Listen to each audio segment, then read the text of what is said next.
Evet, yani defalarca konu edilmiş bir sorun. Ancak öyle görünüyor ki bu sorunu hala yaşamaya devam edeceğiz bir süre daha. Çünkü öyle bir coğrafyadan bahsediyoruz ki bir Arap denizinden bahsediyoruz. Arap nüfusunun deniz gibi sarıp sarmaladığı ve bütün coğrafyada neredeyse şeriatçılıkla yönetildiği toplumların ortasında bir avuç Alevi var ve bu Aleviler kendilerini hayatta tutmaya çalışıyorlar, ayakta tutmaya çalışıyorlar, inançlarını yaşatmaya çalışıyorlar. Ve biz tarihte de biliyoruz ki her gelen yeni yönetim ilk kılıcı eline aldığında mutlaka bir Alevilere saldırmışlardır. Yani kendilerinden olmayan, kendileri gibi düşünmeyen, kendileri gibi ibadet etmeyen kesimlere karşı muazzam bir düşmanlık var İslami kökten İslamcı kesimlerde. Şu anda biz onu yaşıyoruz. Suriye'de gerçekten de Mutlu arkadaşın dediği gibi seküler bir devlet kurulmadan, seküler bir yönetim kurulmadan, yerinden yönetim ve her inancın kendi inançlarına uygun ibadetlerini yapabilecekleri yasal oluşumlar oluşturulmadan ve bunların örgütlenmesi, sosyal yaşam içerisindeki organizasyonları oluşturulmadan Alevilerin sorunlarının çözülme imkanı yoktur.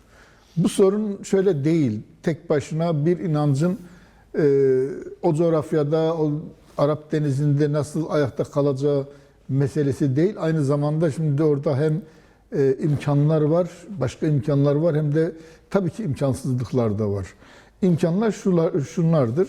Kürt Özgürlük Hareketi geliştirdiği demokratik toplum felsefesiyle, ideolojisiyle yeni bir yaşam, yeni bir örgütlenme, yeni bir insanlar arası, toplumlar arası ilişkiler biçimi yarattı.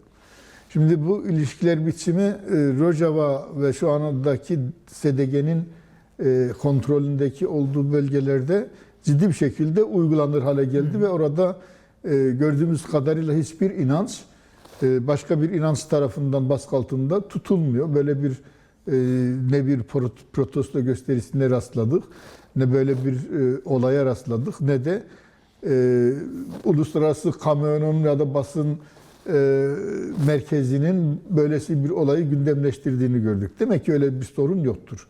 Orada öyle bir sorun yaşanmıyor. SDG'nin ve Rojava yönetiminin izlediği politikalar Suriye'nin diğer kesimler tarafından da benimsenmeye başladı ki Aleviler mesela yaptıkları eylemlerde, direnişlerde kendilerini SDG örgütlenmesine yakın hissettiklerini, böyle bir örgütlenmeyi başarmak istediklerini onlarla yanılmamak. İzin verirseniz tam orada sizi güçlendirecek bir şey söylemek istiyorum. Şimdi bir coğrafyadan bahsediyoruz. İşte İran, Irak, Suriye, Türkiye, Kürdistan ve daha geniş bir coğrafyada. Burada bir sürü siyasal aktör var. Devletler var. Devletlerin dışında başka siyasal aktörler var. Bunların içinde Alevilere yönelik soykırıma karşı aktif, etkili, sonuç almayı amaçlayan samimi bir tepkiyi Rojava yönetimi ve Kürt siyasal örgütleri gösteriyor. Başka da kimse... Başka da yok maalesef. Bugün değerlendirin. Maalesef. Siz devam Evet. edin. Evet. Yani ben oraya gelecektim zaten. Hı. Şimdi o coğrafyadaki tepkilere bakın. Mesela içlerinde göre en seküleri Türkiye'dir bu konuda. Türkiye'de kayıtsız, şartsız, Şara gibi oradaki cihadist örgütlerin arkasında durarak Alevi katliamını teşvik eder durumda. Hatta yapılan katliamları meşrulaştırmak için onlar aslında eski rejimin kalıntıları, atıklarıydılar falan filan diyerek şeyi meşrulaştırmaya çalışıyor. Oradaki katliamları meşrulaştırmaya çalışıyorlar. Yani biz şunu unutalım bence. Uluslararası güçler gelecek, bu yardıma koşacaklar. Kürtleri, Alevileri, oradaki Dürzileri kurtaracaklar, koruyacaklar. Böyle bir şeyin olmayacağını hepimiz biliyoruz.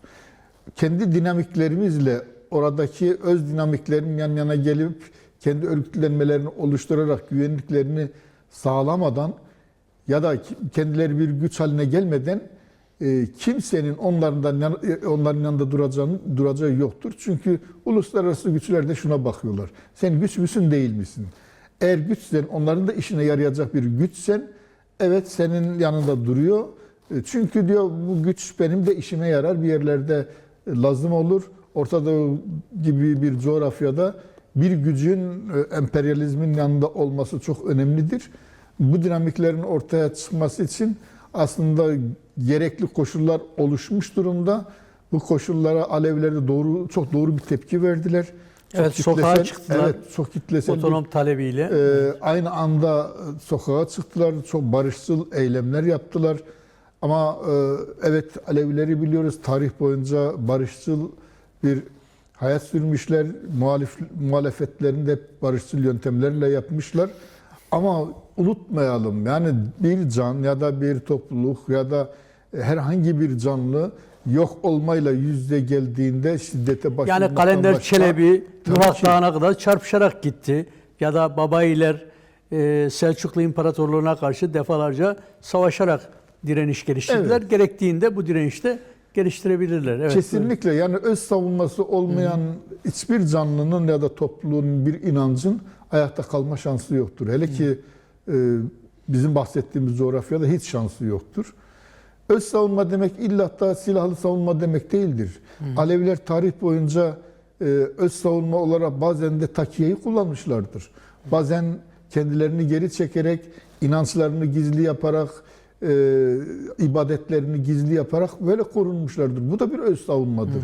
Yani silahlı güçlerle kendini koruma şansın yoksa, silahlı güçle ya da işte kılıcıyla, kalkanıyla karşıdaki düşmanı yenme şansın yoksa akıl geliştirmişler. Bunu ayakta kalması için başka yöntemler bulmuşlar ve Alevilerin tarih boyunca başvurdukları en önemli yöntemler bunlardır ve bunlar hiç kınamamak lazım. Bunlar kötü şeyler de değildir. Yani takiye yapmak güçlü bir zemindeysen, bir güç elindeyken takiye yapıyorsan tehlikelidir.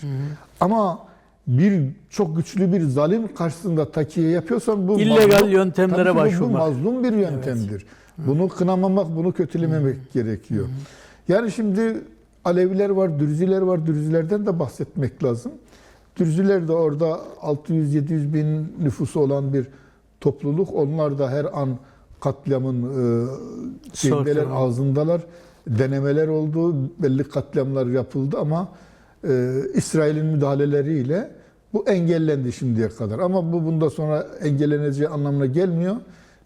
Dürziler de yine SDG yönetimiyle, Rojava yönetimiyle daha yakın ilişkilerde olmak istediklerini, hatta arada Halkların bir koridor, birlikte ortak örgütlülüğü mücadelesi. evet, bir koridor oluşturulması gerektiğini, uluslararası güçlerde böyle bir talepte de bulundular.